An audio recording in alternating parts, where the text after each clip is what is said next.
आप सभी भाई बहनों का धर्म दर्शन की ज्ञान संदेश कक्षा में एक बार फिर स्वागत है। आज की चर्चा का विषय त्योहारों को लेके है, पर्वों को लेके है। देखिए, शास्त्रों में विभिन्न प्रकार के कर्मकांड, त्योहार, पर्वों का जिक्र आता है।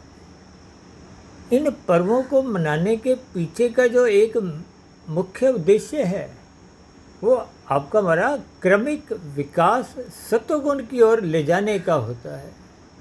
यदि आप संसार में रजोगुण में ही रहते हुए खोते जाते हो, भोगों में लिप्त रहने लगते हो, और जब भोगों में लिप्त रहने लगते हैं तो फिर तमोगुण में गिरने की संभावना भी बढ़ जाती है।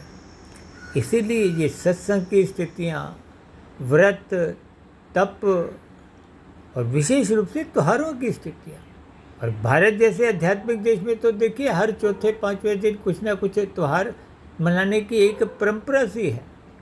इन त्योहारों को सात्विक भाव से मनाना चाहिए। इन त्योहारों को आप जितना अधिक सात्विक भाव से मनाओगे उतना आपका आध्यात्मिक आधार कहो, आध्यात्मिक नींव मजबूत स्थिति में बनेगी। आज त्योहारों का जो एक रूप है वो राज्य से अधिक बनता जा रहा है। भारत जैसे देश में देखिए, दिवाली का पर्व तो विशेष रूप से राजसी बन गया है।